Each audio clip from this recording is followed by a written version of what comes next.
Everybody. How's it going? I'll keep it normal. We've recently discovered Zoom filters at Brooklyn FI. For those of us, those of you joining now, we're very glad to have you. I see we have Bridget and John. Hey, John. Nice to see you here again.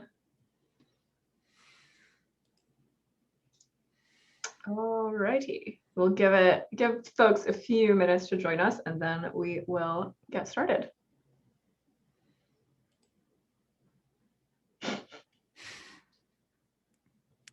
It's appropriate for the wait.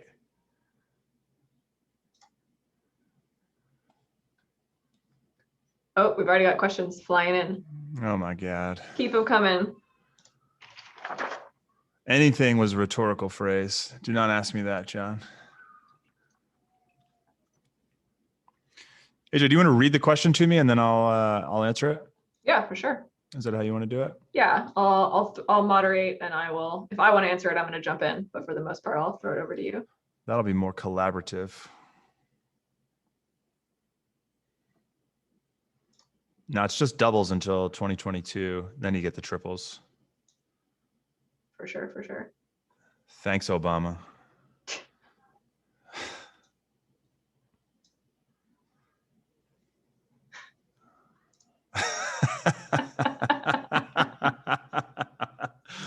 That was a low blow. Some shade is being thrown here. I'm looking forward to that webinar. That is going to be a fire webinar. John and I, for those of you just joining us, John and I will be doing a webinar, which is the great debate, which is renting versus buying a home. And we flipped a coin and I lost, so I will be defending buying a home, and John will be representing renting a home. And we've been shouting insults and defending our position privately for the past 2 months. So that will be a very fun webinar. I think we can go ahead and get started. Okay. Let's kick it off with let's give you a low ball. Let's do a nice, easy softball question. Oh, okay. Hold on. Let me put on the appropriate hat for a low ball question. Go. Okay. First of all, thanks everyone for coming. This is an AMA, an Ask Me Anything.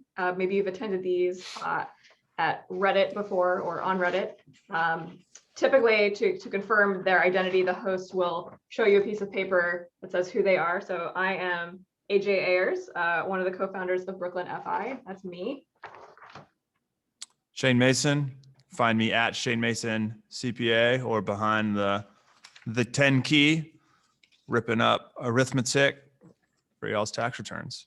So that's right. All right, easy first question. Let's see. When is setting up an SCorp not worth it? Cool question. For those of us that are freelancers and are looking for ways, I mean, really anyone that's heard about cool ways to save money on taxes is everyone wants to use entities, right? Everyone always wants to ask me, what if I incorporate, or what if I form an LLC? First of all, I will tell you that forming an LLC, and if you're the only owner, doesn't change anything for you. So tax-wise, so you can save your accountant or someone in your family that you're asking accounting questions to. You can just skip that question because LLCs won't change your tax situation. But this question was about S corporations. There was an awesome, I think it was on TikTok. It was like, tell me something that's legal but shouldn't be legal. And someone responded, and it was some accountant that did like a 5-minute presentation on how you can abuse S corporations to reduce your taxable income. And one of our clients, that's a heavy influencer, forwarded it to me just like in an email, no context at all. I had a good time with that one. But essentially, you can form an S corporation to avoid payroll taxes, which are AKA self-employment taxes, which are 15% of the net income from your business. It's a lot of extra work to set, like there's extra expenses necessary to set up an S corporation. It's like $700 to set one up. It kind of depends on your state. And then you got to do accounting for them, which is maybe $200 a month minimum, bare minimum. And then you have to file a tax return, which is going to be like $600-700 bare minimum to get that completed. But once you get over those cost hurdles, you can get into the benefits. And we think that if you're There's a special rule for New York City, but if you're outside of New York City and you're making more than, I'd say $50,000, and you can get really cheap fixed costs about the ones I just mentioned, it can make sense for you to have an S corporation. The higher your income goes, the better, the more you can save on payroll taxes. There was a presidential candidate back when the stakes were a lot lower for getting in trouble for things that you did as a presidential candidate. Is John Edwards or James Edwards? I forget who it was. I think it was 2004, got in trouble. John Edwards, yeah, because he was a doctor before, and thank you, John, yeah, and AJ. He almost lost his ability to run as a candidate because he was using the S corporation loophole for the millions of dollars he was making as a candidate. That wouldn't fly anymore as a gotcha anymore. But yeah, I would say it starts at 50,000 of net income. That means revenue is maybe 70 and expenses are 20, so your net income is 50. That's when it could start to make sense. But not for New York City residents. There's a special tax on New York City business income that's 9%. So that eats up the majority of the savings. So we never recommend anymore New York City residents to have an S corporation unless they really just want literally a salary with a W-2, because you can only pay yourself a salary with a W-2 and withholding and all that with an S corporation. So that was a lot of catches and a lot of exceptions. But if you're outside New York City, it's really easy. It's most of the time, as long as you're making more than 50,000, net income, and anything above that is just gravy. And then within New York City, we never recommend it. So totally. Ooh, here's a good one. What happens if I don't pay my taxes? Will I go to jail? Sometimes, right? You have to commit some pretty serious fraud that was premeditated, and your intent was to actually defraud the US government of its deserved revenue. It's very rare for someone who made a mistake or someone who accidentally didn't file their taxes or just hasn't gotten around to it to actually be prosecuted and go to jail for not paying taxes. Have you ever had a client go to jail for not paying taxes, Shane? Not even close. No. Yeah. So there's a difference between fraud and failure to file a tax return. One of them is a failure to do something, and one is actually doing something. Fraud, I forget the legal definition of fraud, but it's like, you know that you're committing fraud and then you actively disguise the disclosures of somebody else. Yeah, it's gotta be premeditated. You gotta like tell someone like, hey, I'm gonna try to keep $1 million and not pay the IRS. IRS will find that email, and then yeah, you might go to jail. More likely you'll pay a hefty fine, right? The right. Criminal penalties, you have to do something pretty nasty in order to actually end up incarcerated. Yeah, they give you a lot of warnings. Yeah. They give you a lot of warnings before they send you to jail. And I think Wesley Snipes was the most famous case of, did he even go to jail, or did he just pay so much in penalties that it wasn't going to fly? I don't remember, but I don't remember that one. Wesley Snipes is the most famous tax cheat. Blade. Yeah. I bet he didn't get messed with in jail. No, definitely not. Let's go to we got some questions that everyone submitted prior to this, which we'll return to, but let's go to the live chat. And please feel free, this is an AMA, so you can ask us anything and we'll answer it live. Can I deduct my pet's medical expenses? No, is my answer. I'll let you take that one. Yeah, that's a no. You cannot deduct your pet's medical expenses. I cannot think of a situation where that would fly. Yeah, that's a no. Is the triple martini lunch deductible in 2020, or does that not start until 2021? Ha ha ha. Your triple martini lunch, 1.5 of those martinis would be deductible because all of the food and drink expenses you have that are necessary to run your business. You're a writer and you meet with your agent or your editor. You go out for a 3 martini lunch. It costs $200. Half of that would be a deductible business expense. The IRS has put a 50% limitation on meals that are deductible for your business. Has AJ sold her apartment yet? No, working on it. But for those of you who are just joining us, I would like to plug another webinar that we have coming up, which is taking place on, one moment while I pull it up, on Thursday, February 25th, so 2 weeks from today. It's going to be the great debate of renting versus buying a house. This is probably our most requested webinar, one of the things we talk about most often with our clients. So myself and my colleague, John Owens, we are going to have a lively college debate team style fight to see who's right in this debate. So that's a little plug for that. Let's do another question. I did a backdoor Roth IRA contribution last year. Will there be any tax forms for this? Should I expect anything if I pulled that strategy? Yeah, so let's first talk about what happens with the backdoor Roth IRA. It's called the backdoor because there's two things that happen with IRAs. You make contributions and you take distributions. So if you were going in the front door, you would make a direct contribution to a Roth IRA. And then if you took a distribution from it, that's just one in and one out. Whereas if with the back door, it's called that because you make a contribution, not to a Roth, but to a traditional IRA. And then you go in the back door by converting that traditional IRA to a Roth. And then when you take it out in retirement or whenever you take it out, that's a distribution from a Roth. So in one door and out another, right? So the tax forms relevant to that, or any tax forms that you would normally get related to a contribution or a distribution. So the tax forms relevant to contributions are, most people don't know about these. They're not very popular, or people don't usually get them until after tax returns are filed anyway.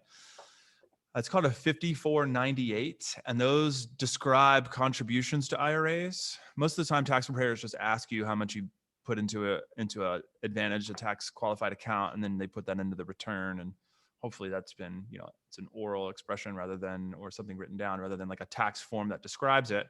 So we see mistakes with that often. So we always want to confirm and see the statements to back those up. Maybe TMI for this. But anyway, so the more common form that people are used to is what's called a 1099-R, not the one related to freelance income. Oh, thank you, AJ. Was I just got mine. Did you just flash your social on this webinar? I covered the social. It started out, don't worry. Okay, that's a spicy one. So yeah, AJ did you do a backdoor, AJ, or did you just you did a taxable distribution from one of your old accounts that. I did something that I would never, ever, ever allow a client to do, which is that I took a taxable distribution from an IRA because the bank was giving me such a headache to get it rolled over. So I just gave up. It was not a large amount of money. I just gave up and will now be taxed on those dollars that had previously been saved pre-tax. So don't do that. But if you do that, you will get a 1099-R. The smoking oncologist move. I gotcha. Good job. Exactly. Yeah. So 1099-Rs describe 1099-R. Think R for distribution and for retirement.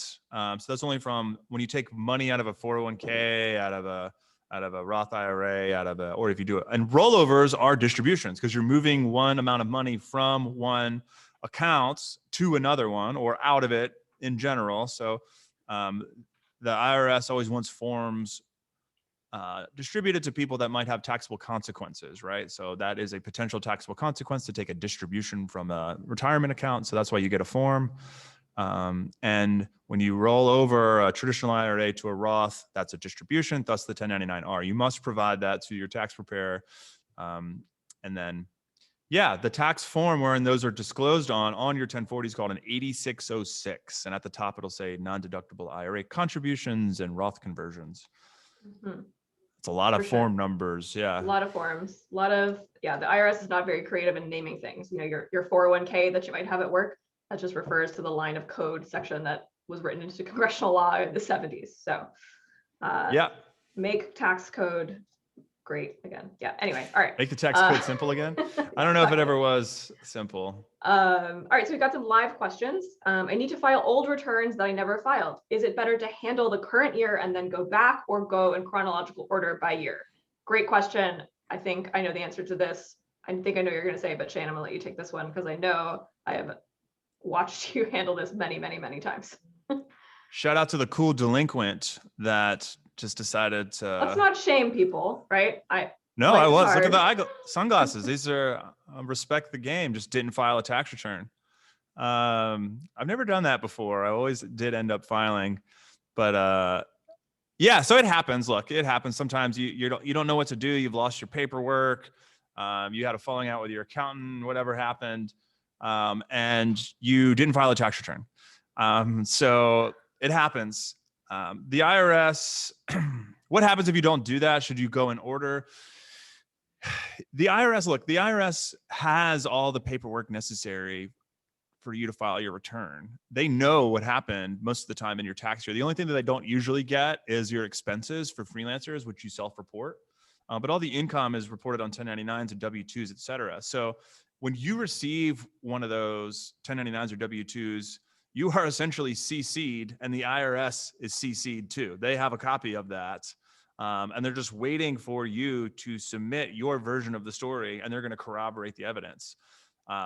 In most countries in the world, it works the other way around, where the tax authority, if you're in the UK, it's Her Majesty's Revenue Service. Yeah, HMRS. What a cool name. They will send you a copy of a return, and you can confirm it. I think is how it works there. They do that in New Unless Zealand, you're most Commonwealth self-employed. So it's kind of the same thing. If you're self-employed, there's always an exception, right? Yeah, that's more on you. Right. If you're self-employed, it's usually up to you. So anyway, so then you just say, I agree or I disagree. And most of the time you would agree. Well, in the US, we have it backwards, of course. We love to do things backwards, and it's all self-reliant, bootstraps, individuality here, manifest destiny, whatnot. So you have to report it to the IRS. And if you get it wrong, then they let you know, which happens a lot. So if you're ever behind on your taxes, you can always just send a request. You can actually log in. There is an IRS account where you can log in and get your transcripts. The one relevant to your income that they have is called a wage and income transcript. And it's cool. It's written in it looks like an old 1980s terminal monitor, because that's what they have at the IRS. And it's just W-2, 19,000 of income. And then the withholding, and it's like many pages long, depending on how much income you have. And it details all the forms that you received in those years. So if you've lost them, you can always request it from the IRS. You use those forms, you fill out a tax return and send it in. Otherwise, the IRS they'll file what's called a substitute tax return, where they essentially file it with all the worst consequences. Like they don't take any deductions for you, and you just get a huge bill. And then now that you have a bill because they filed a return on your behalf, then they can say you owe us this money. And if you don't pay that money, then they'll find your bank accounts, because you usually provide a social when you sign up for a bank account, and they'll go levy your bank account. They'll just take the money. And if they'll take the money. So do we file them in order? Yes, we do recommend most of the time that you file them in order, because in some years or in some scenarios, there are what we call carryovers in tax land, where you maybe didn't get a full tax deduction for something. So the remainder of the deduction, what you didn't get to benefit from, is carried forward to the next year. And then you get a benefit in a future year. So if you file a future year before a previous year, you might have to amend the future year to pick up something from the past, and you don't want to have to do that. So just file in order if you can. If you're ever in a current year and it's always best to file on time. And if things are late, then they're late. But so don't not file the current year taxes because you're behind on your old taxes. File your current year before the deadline, and then figure out the old stuff. Yeah, for sure. And if you need more time to file this year, you can always go on extension. But know that those penalties from 5 years ago, those are still running in the background. So we don't want to add to those penalties. So if you're in that situation, which we've seen many times, shit happens, we get it. It's going to be expensive to do that, because the tax preparer is going to have to go and file. If it's 5 years, they're going to have to charge you for each year, because they're going to have to actually go back to that year, prepare the return. And most of the software gets completely updated each year, so that your accountant might not even have the 2013 program still installed. So they're going to have to go re-download that program, enter your data, and like Shane said, then start to carry forward the information each year.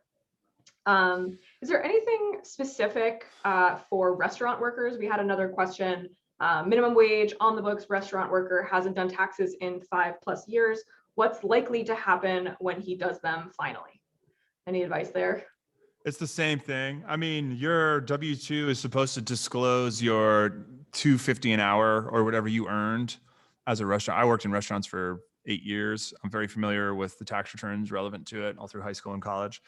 So it's supposed to disclose your tips and your wages as well. So it's just like everyone else, really. I can't really think of anything that's different for restaurant employees. There's a lot of differences for restaurant owners. When we file their tax returns, they get special credits and whatnot. But if they're asking about minimum wage, like, should you have been benefiting from minimum wage laws at the time? That's not really relevant to your income taxes. That's more relevant to the Department of Labor and saying, hey, I needed you guys to bump up my wages, like pay me out of pocket so that I can meet the minimum wage because my 250 plus my tips didn't equal, if you're in New York, like 15, I don't know what it is now in New York, $13, $15 an hour. If you were only making $9 after the tips on an hourly rate, then they're supposed to, the restaurant was supposed to pay you the delta to get you up to minimum wage. So that's not really an income tax thing. Although there is a lot of incompliance or lack of filing returns and W-2s and all that in the restaurant industry because the margins are so razor thin and they can't always afford accountants. And I have a lot of friends that they would get amended W-2s 2 years later and stuff like that. It's a mess. Yeah, I also think to give you some potentially good news, what is likely to happen? It's possible that there would have been a refund all those years, right? If it was a small W-2, which is usually from a tax preparer's perspective, we see a W-2, we think, oh, good, there was withholding already. So it could be the case that this person is actually due a refund for all those years. So while it might seem like the end of the world and you've been putting this off for years because you're scared of what's going to happen, the outcome actually could be good. So just want to put that out there.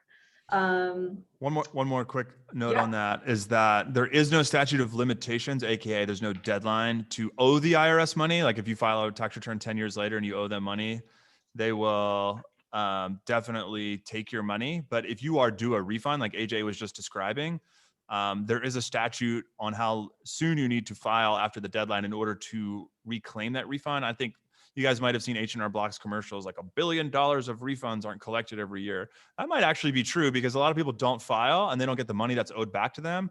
And then the IRS, they need some point in time, or the government needs some point in time to say, like, we can't have a giant liability running on the books for 15 years for all these people that haven't filed. So they only give you 3 years. So if you're filing right now for refunds, you couldn't get a refund. I think it's for 17, which was due in 8. Yeah, your 17 return, which was due in April 15th of 18, 19, 20, 21, you have until April 15th of this year to collect your refund from 2017. So keep that in mind. Great tip. Will the stimulus checks that happened in 2020 be taxable or need to be paid back when filing the next year return? 2021? 2020, the stimulus checks that happened, the $600 ones that happened back in March and April of last year. So this is an interesting one because this is a one-time thing only, and we're heading into, like, they haven't released all the forms yet, and they were changing legislation all the way up until December 31st. And the Biden administration is changing legislation right now around stuff that happened in 2020. So they're not taxable. I don't think they're taxable. It'd be really bonkers if they were taxable. Now, would you have to, thank you, John, they're not taxable. Thank you. And then would you have to pay them back if you received them? Also, no, I'm 95% sure that you don't have to pay those back. Thank you, John. Also confirmation on that. You do not pay those back. So that's why, I don't know if anyone on this webinar was with us last year around April when we were delaying filing tax returns because somebody had a good 2019 and they were looking at 2018 income to see if you would qualify for a stimulus check. So we put them on extension so that the IRS would process those stimulus checks ahead of, we were gaming the system a little bit for our clients' benefits. So that's why we did that, so that you guys would get a check based on 18. And I think the newest round of stimulus checks is going to play the same game. They're still in debate about what year of income to base that off of, whether 19 or 20. I know AOC was pushing for 20 and other people were pushing for 19, but the coronavirus happened in 20. So that's when your income's lower. So isn't legislation fun? Government is fun. So fun. Speaking of government, or the former government, can you explain in simple layman terms Trump's tax cheats and share with us what you think will happen to the investigation? Ooh. Yeah, I would love to do that. I mean, some of the most basic things that he did a lot. He did it all, right? Like, he did as many things as he could. We don't even know. I'm sure there's a million like irrevocable trusts and general like self-dealing where you I can't get into all of it. I mean, one of the most egregious things that he would do is that he would set up a nonprofit charity for kids with cancer, and then use the funds in the nonprofit to enrich himself by, say, buying gold toilets and paintings and stuff for his offices and for his personal residences. So literally stealing from kids with cancer, to such a degree that he lost his ability to run a nonprofit. So that's old. That's kind of old stuff, and that's kind of well known. We're eagerly awaiting the details of his most recent cheats. A lot of it is just really just depreciation, taking accelerated depreciation. Can you briefly describe what that would mean, in terms of real estate, like how he was able to write off such huge losses, and how did that work mechanically? Yeah, so it's not even really a cheat. It's just really one thing it's like a carryover from wealthy people having like running the country for a long time, is how they carve themselves out certain things, because normal people, your bread and butter voters, don't really understand complicated accounting principles because they've never owned a 40-story high rise or what have you. So essentially, when you buy a building, any rental real estate, there is a concept that in that building is falling apart. So whenever you buy something for your business, you typically get to write it off. Like you buy a microphone or you buy a computer. That's an expense of the business, so you would write that off. Well, the concept for buying a building, that's something that you use for your business, right? So that would typically be an expense, but since it's got a multi-year period that it's available, there's an accounting concept where you don't allow someone to write that all off in 1 year. You depreciate it over a period of time. When in reality, and so you would take a portion of the expense over a period of time, and the terms are kind of like, the IRS has or the Congress had to settle on a period of time, because not every building is going to last the same amount of time. So they said, all right, 40 years-ish for buildings in general, no matter if it's a house or if it's a 40-story high rise, right? It's kind of oversimplifying. 37.5 years-ish. It's 39.5. And then, so you have a building, let's say Empire State Building, that's been around for 150 years. Do you think the value of the Empire State Building has gone down or up over since it was built? Whoever owns that building is probably actually appreciated in value over time, right? But in the tax code allows you to take a portion of that depreciation over time as an expense where you don't actually have any cash out of pocket, and the value of your property is going up. That's not really a real big gotcha for Trump. I don't really have all them at hand. I'm trying to think about him as little as possible these days. But that's definitely one of the main reasons one of the ways he was able to enrich himself. The main way that he enriched himself was, and did he actually have successful businesses, or did he just take gigantic loans and run them into the ground and he's just running on fumes? I don't know. I think that if you took the loan that he received from his dad back in 1951 or whatever and just put it in the NASDAQ, you would actually have more money than he has now, funny enough, but probably not all the glitz and glamour. And that's why we're into compound interest here at Brooklyn FI. ETFs are just fine.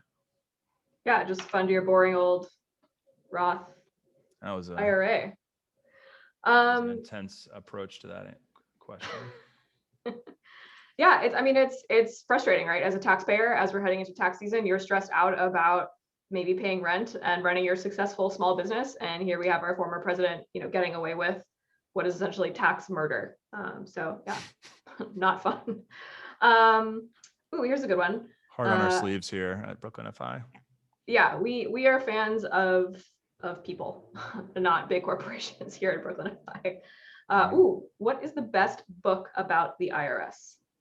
I think the best book about the IRS is a novel called The Mandibles by, what's her name? By Lionel Shriver. It is a sort of futuristic dystopia of Brooklyn, 10 years from now, where the IRS gets fed up with everyone calculating what they owe, and they just implant microchips, and the IRS becomes the biggest government organization and takes over the world. It's kind of depressing. So if you're not in a great place, I wouldn't necessarily start it. But if you're feeling good about the world right now, I think there's a pandemic also, if I recall. Check out The Mandibles. Shane, what's your favorite book about the IRS? I'm going to go with David. That's the only book I know about the IRS is The Pale King by David Foster Wallace, the one that he was writing when he died. it's a big brick of a book, but it's really, really beautiful prose. But his editor, like, it wasn't finished, so it feels a little unfinished, but it's beautiful. Yeah. But it's a lot of like him explaining what really insane boredom is like working at the IRS in Peoria, Illinois, or wherever wherever the setting is. It might be weird for the people watching this or listening now to hear this, but we have a lot of respect and sympathy for the IRS in general as an organization, and also the IRS agents who work at the IRS. The IRS is one of the most underfunded agencies, understaffed. Shane mentioned earlier, their computers would shock you at how out of date their software is. It's not popular for a politician to say like, hey, I'm going to super fund the IRS. I'm going to use some of the budget. I'm going to take away from the arts and the military spending. I'm going to go give it to the revenue collection service that's sending all these letters.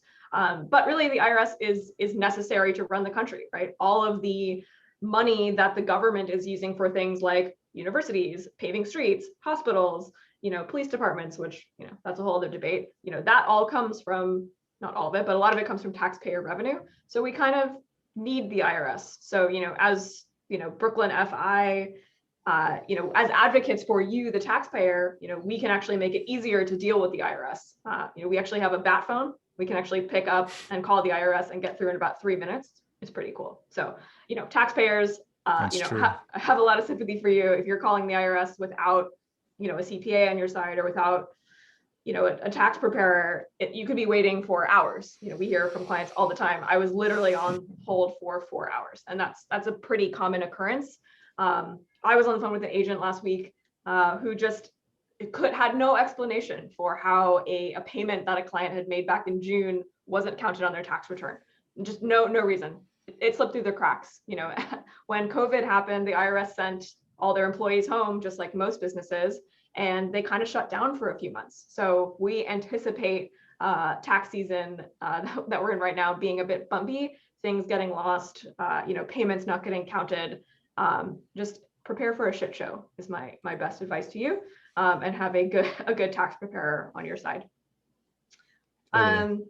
Speaking of last year, a question here: what can I do in 2021 to help lower my taxes in 2020? I'm going to take that to mean, is there anything I can do now to help lower my liability last year? Right? Yeah, I'll let you take this one. I'll take a third angle, 3D angle on a third perspective. I think the best hack, for actually lowering tax bills retroactively is to make a retirement contribution. So if you're an employee and you've got a 401k at work, probably too late, right? December 31st is usually the deadline, or is the deadline to make those contributions to lower the amount of income that's taxed, that is taxable. But if you're self-employed or you have side hustle income, it's not too late to make a retirement account contribution. And the ones that are actually going to help you with your tax return are going to be a traditional IRA, depending on how much income you have. That could be a nice, sweet tax deduction for you. Or it could be a SEP IRA, which is another type of IRA that is really helpful for small business owners and freelancers and folks who have untaxed income. That's a great way to retroactively reduce the amount of taxes you owed, that you're going to owe for 2020. The cool thing about those accounts is that you actually have until the due date of the tax return to make those contributions. So right now, as of February 11th, the tax return deadline is April 15th. Last year, for the first time in history, it changed to July 15th. At this moment, we are not anticipating a deadline change, but who knows? So your deadline to make those IRA contributions will be April 15th of this year. So I think that's really the best way to go back and change the story for last year. Anything I missed, Shane? I have a third item, 3D, that would help. And that would be an HSA. You can also make an HSA contribution up until April 15th. We love HSAs because they are triple 3 tax advantaged. When you make the contributions, you get a tax deduction. As they grow within the account, they don't pay any income taxes on those accounts. And then when you take a distribution for qualified expenses, such as qualified medical expenses, there's no taxes on those distributions either. So they are even more tax advantageous than 401ks. So cannot short the HSA. Totally. Ooh, here's a good one that I'm sure a lot of folks are wondering. Can I write off my home office if I worked from home during COVID? Well, you slept from home during COVID. It depends. If you, I'm trying so hard. You're fired. I'm meeting you. I guess that won't help. If come on, took a nap middle of the day, it's all right. If you work from home and you're an employee, as in you get a W-2 and you have withholding on your paycheck, you unfortunately cannot take a deduction for your home office. Just full stop. That used to be a thing where you can be an employee and take a home office deduction. In 2017 was the last year you could do that, prior to the Tax Cuts and Jobs Act that the Republicans passed in that time, just after the 2016 election. So if you're a 1099 contractor, if you have an S corporation, if you're a freelancer, you can definitely take a home office deduction. If you moved during the year, which a lot of people did during 2020, they work from multiple locations, you can take 2 separate home office deductions, one for each of your the homes that you work from during the year. We have one client that has 4 home office deductions that they'll be taking in 2020. It was Brooklyn, upstate New York, Mississippi, and then an Airbnb for 1 month. We might skip that Airbnb, but we'll see. Definitely. Any last call for live questions? We've got a few more pre-registers here. This is a good one. How do I have to report my cryptocurrency gains on my tax return? Sure do. You definitely. Do you want to take this one? Yes, I would love to take this one. Yes, you definitely need to report your cryptocurrency gains or losses. Cryptocurrency meaning Bitcoin, Litecoin, Ethereum, all of the above. Dogecoin, can't forget Dogecoin. While it may feel like it's a currency, it is billed as a currency. It is actually traded as if it were a stock, which means it is property. So it is taxed at capital gains rates, which generally are taxed at regular income tax rates. If I buy a share of Apple today and I sell it tomorrow for a $10 gain, that $10 is taxed at my regular income tax rate. If I hold that share of Apple for 1 year, for 365 days, and then I sell it, the IRS wants to reward me for keeping my money, in the U.S. economy. So I will be taxed at a lower long-term capital gain rate. So if you hold a asset for more than a year, you get a lower tax rate.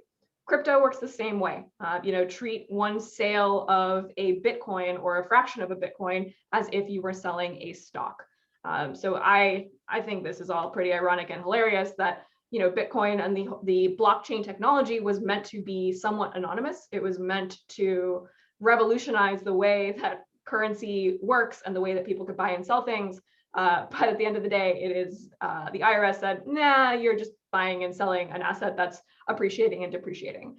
So you definitely must report your crypto gains and losses on your tax return. In fact, there is a new box on the tax return that showed up last year that says, did you hold any cryptocurrency during the year?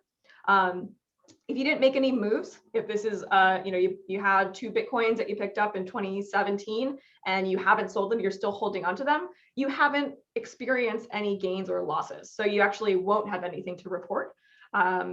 A lot of our clients do hold some type of cryptocurrency, and there was movement in 2020. So we actually need to get a gain and loss report from a cryptocurrency wallet. Shane, is it CoinTracker? That's the one that we recommend. Yeah, CoinTracker has a fantastic free tax reporting tool. If you have less than 25 transactions, I think it's cointracker.io. Just go to their tax reporting portal. You'll be able to pull a report that I think even TurboTax could handle. But that is absolutely essential to make sure that you don't get trouble. I would imagine that's going to be one of the heavily scrutinized and regulated assets that we'll see in the next couple of years. A new question in the Q&A. What do we got here? Tried a few different career paths in 2020. Can I write off all those classes I bought, even if the career hasn't panned out, or others I decided not to go for? So job training expenses in order to switch jobs, are those deductible? Well, that's a complicated question. It depends. The classic response. If you're freelance, so let's do two different scenarios here. If you're a freelancer or if you're a student, so the word write-off is only available to business owners. So let's talk about them first. So you're a business owner or a freelancer and you're trying out a new career. Any expenses that qualify you for a new line of work do not count as business deductions, unfortunately. The definition of a business deduction is anything that it's necessary and ordinary for you to do your current job. So if you're a graphic designer, Adobe Photoshop is a ordinary and necessary expense for you. And ordinary meaning that it's not a large expense, like a luxurious expense, like buying 10 different versions of Photoshop for yourself doesn't count, right? Because that's not ordinary. It might be necessary, but it's not ordinary. Okay, so if you're a business owner or a freelancer and you're trying to qualify for a new job, like for me, I was a tax accountant and I became a CFP to become a financial planner. That's where it gets a little murky. It's like, is that a new thing that I'm doing, being a financial planner versus just being a tax accountant? Then it's on the line. You might want to do some more research on that one and read the details and read into the details in the publications that the IRS publishes, like business expenses. Okay, that's for freelancers. Now for students, you have qualified educational expenses that can be potentially written off under three different ways that you can advantage your taxes, and that's through the qualified tuition expenses as just a regular deduction, which is not as nice as the lifetime learning credit. Credits are always better than deductions. Sorry for flipping off the audience. And the third thing is the American Opportunity Tax Credit. So if you spend money on qualified tuition expenses, which is generally an accredited university or college, anywhere, the way you can think about that or know the answer to that, I was going to get to that, John. Anything that you spend on any university that accepts student aid or accepts a FAFSA is generally going to qualify as an accredited institution. If you pay them tuition, you can take one of those three items. Now, what John's pointing out is that the tuition and fees deduction was nixed by the Tax Cuts and Jobs Act. So that has been gone for about 2 years. The Biden tax plan, I believe, brings that back, though. So we might see that resurrected later this year or sometime during this administration. The lifetime learning credit is the most popular credit for learners later on in life. That's why it's called the lifetime learning credit. You can take that one for grad school. You can take that one for if you go back to school, undergrad, like again in your 50s, you can take the lifetime learning credit. It's 20. You get a credit for 20% of the expenses. So if you spend $1,000 on tuition, you get a $200 credit. The American Opportunity Tax Credit is more beneficial. You would get the first $1,000 you spend would be a credit, but it has to be for your first time going through undergrad. So you have to be between 18 and 22. And I imagine there's no teenagers watching this. I hope right now. I don't hope, whatever. So the lifetime. I would hire them. Right. If you're looking for a job, you're good with G Sheets, please apply at Brooklyn FI. So the lifetime learning credit, so there's business owners and the lifetime learning credit are really the two things that you're going to be looking at in terms of benefits. I imagine you're talking about the lifetime learning credit in your case, in which case I would just Google lifetime learning credit and just research a little bit about that. Tell your tax preparer that you want to take that credit. They should really know about it anyway. I believe it's books, tuition, lab fees, computers that you spend relevant to school, stuff like that would be qualified expenses outside of just on top of just tuition as well. So yeah. Cool. What a perfect Zoom filter for that question. Yeah, you nailed that. Yeah, I think, we could do a whole webinar on what is deductible, right? Is my ball gown that I wore to the award ceremony where my film premiered at, is that deductible? You could try to deduct it in an audit. The IRS is going to say, nah, sorry. Deductible. You did not, jewelry not deductible. You did not need that Balenciaga ball gown to go to that award ceremony. That was necessary it was and not ordinary. necessary for you to be a successful film director. You could try to argue that it is because your picture showed up in Us Weekly and then you got another offer. But I personally would not want to put my name as tax preparer on your tax return. The keywords ordinary and necessary, just kind of like have that running through your head. Like, is this podcasting microphone ordinary and necessary for my business? Yes, it is. Which leads me to a very exciting announcement that we have a Brooklyn FI podcast in the works.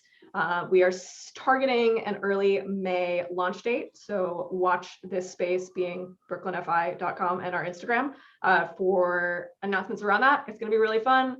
It's going to be these two goofballs with occasional visits from our often more serious and smarter staff. We're really excited about it. We got some really fancy microphones, which we will be deducting on our tax return. Thank you all so much for coming. I would like to applaud our panelists, myself and Mr. Shane Mason. Great to see so many familiar faces on here. Have a beautiful tax season, which officially opens tomorrow. Tomorrow is the first day that we can file returns. Maybe one of you on this call will have the pleasure of being our first return out the door. It will certainly not be Shane or I, because we are business owners and it takes us a long time to file our return. And we usually go on extension, as most of our business owner clients do. So thanks so much. Have a lovely weekend. Have a nice Valentine's Day. Is that this weekend? Next, yeah. Oh, yeah. Yeah, definitely on top of that one. Okay. And there's Charlie. Oh, here's my Valentine. Okay. Thanks so much, everyone. Come to our webinars in the future. See you soon. Bye. Yeah, thank you guys.